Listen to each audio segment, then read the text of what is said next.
guys, welcome to my channel. Please don't forget to subscribe and share. And also, please don't forget to like. It would surely help our channel. Happy reading!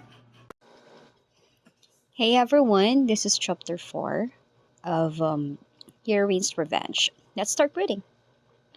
I can't believe Bu Xian is here. Chuyan must have cheated on me with him. Galit ka? Tapos ikaw nga yung nauna, diba? Aba, pick ka din ah. Chuyan, you tramp. Problema nitong taong to. Hindi naman inaano. Nagising tuloy siya, mas masama na yung pakiramdam niya eh. Ito talaga, siya nauna. Tapos ngayon na nakita niyang ganyan, galit siya.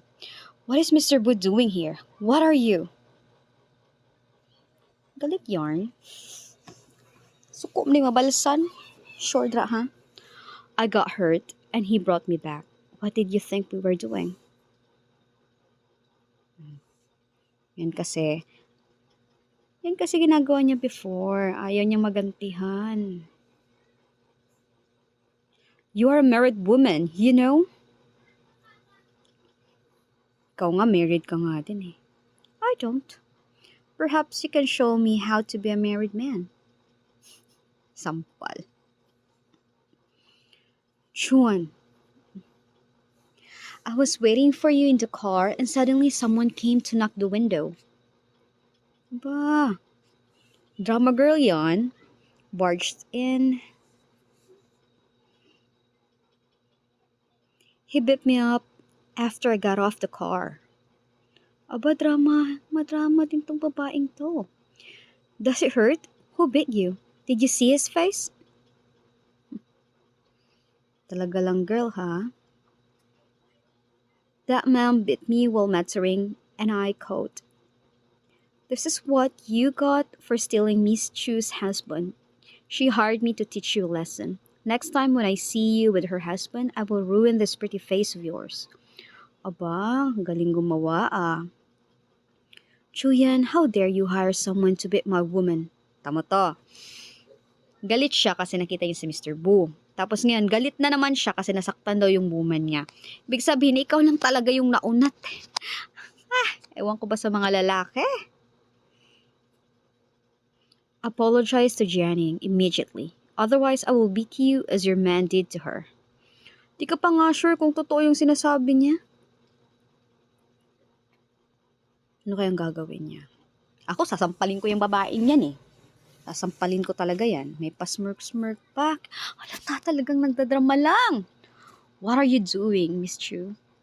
You are not going to beat me in front of Chuan, are you? Napakadrama pala nitong babaeng to. No wonder that the real host killed herself. Raises a hand. Sasampalin niya yan. Sampalin mo yan, girl. Ako, sinabunutan ko na. Sinampal.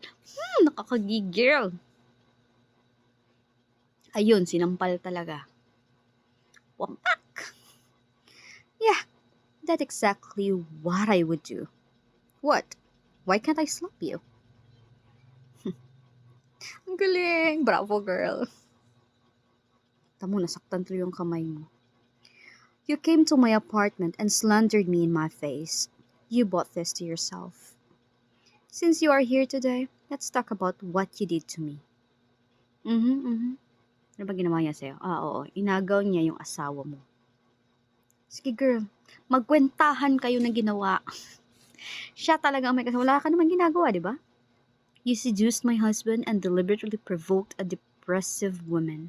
What do you have to say about that? Naku, kinalbo ko na talaga yun kung ako yan eh. Charot. Sorry. If you didn't provoke her, the real Chuyan wouldn't commit suicide. You caused her to die, and I only slapped you in your face. It's a good deal for you. Sampal lang. Dapat sinabunutan mo din siya, girl. Kulang pa yun. Di mo pa naganti yung totoong Chuyan. Diba? No, I didn't. Trust me, Chuan. I didn't do any of that.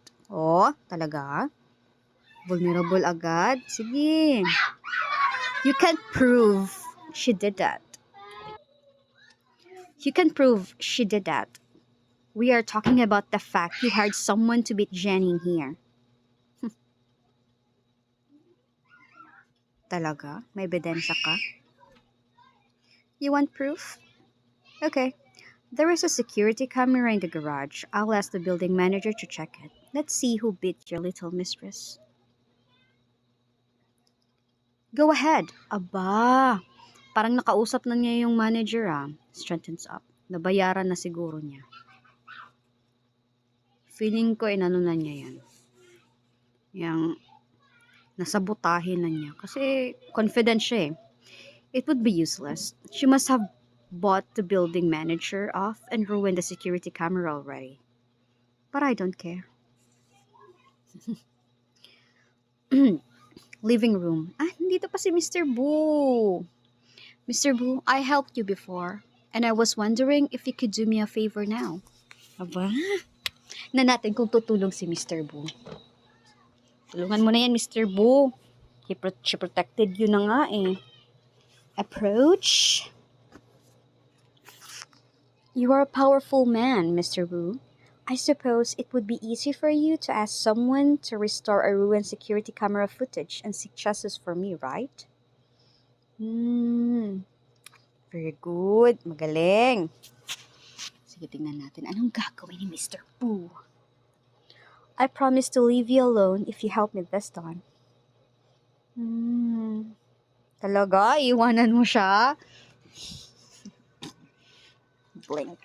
Unless you want me to stay around. Did you take a fancy on me?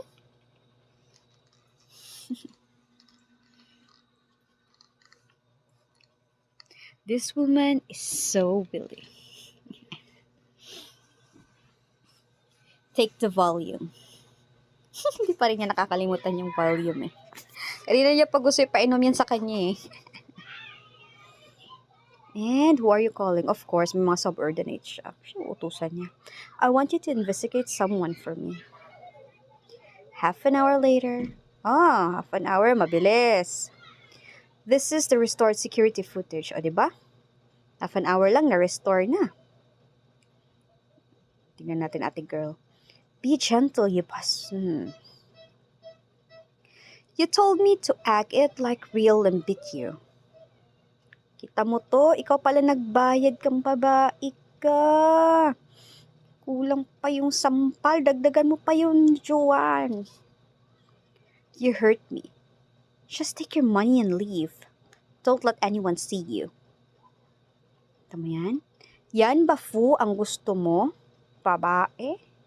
Ha? Pinagpalit mo yung asawa mo sa babaeng yan? Is this the boy, Janning? I know. I can't believe this crude woman in the footage is actually her. Yes, that exactly is her. No, this footage is fake. It's a synthetic video. That wasn't me. Wow. So, kina-question mo si Mr. Boo, ganon.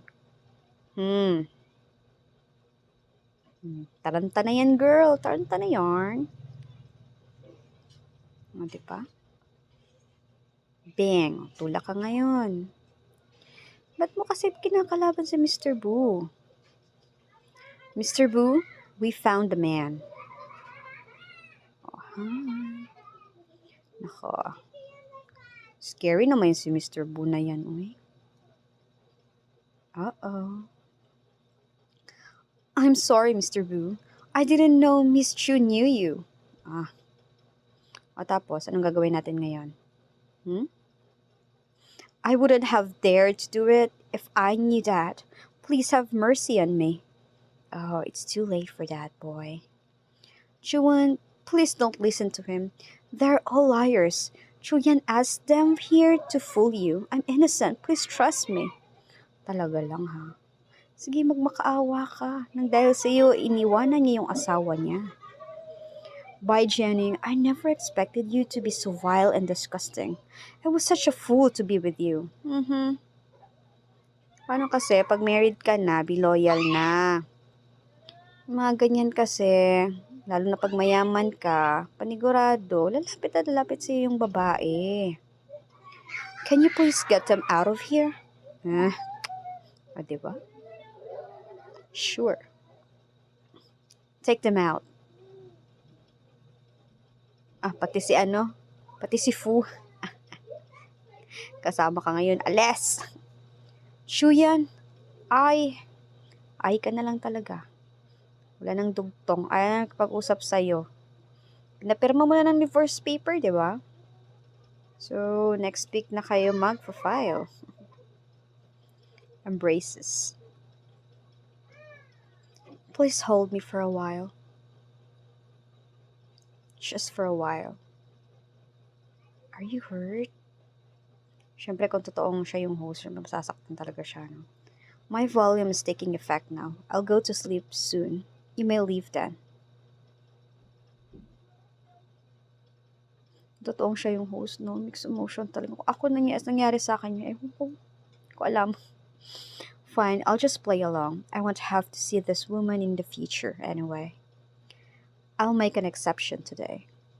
Talaga? Hindi mo na siya makikita next time? I doubt that. The next morning,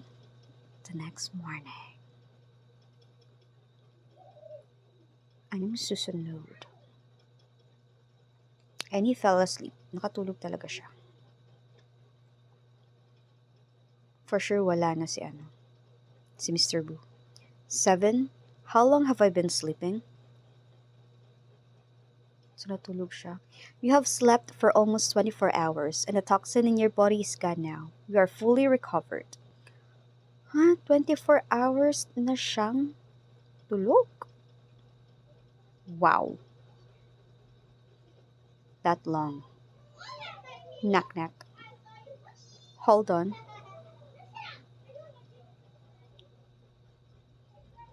Wrinkle. 24 hours na tulog. Siguradong groggy siya niyan. Sino ba kasi yung dumating? Wow, nakapag-bihis pa siya. Gano'ng katagal nag-antay yung sa kanya?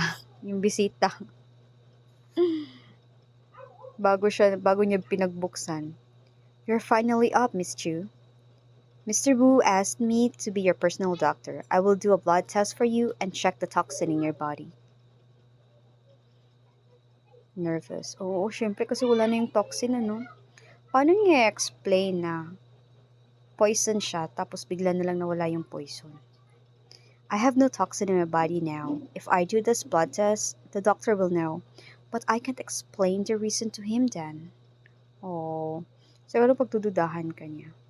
Anyway, that's the end of this chapter. Let's see what will happen on the next one. Please don't forget to like and subscribe. Bye! Thank you for reading with me, everyone. Until the next chapter.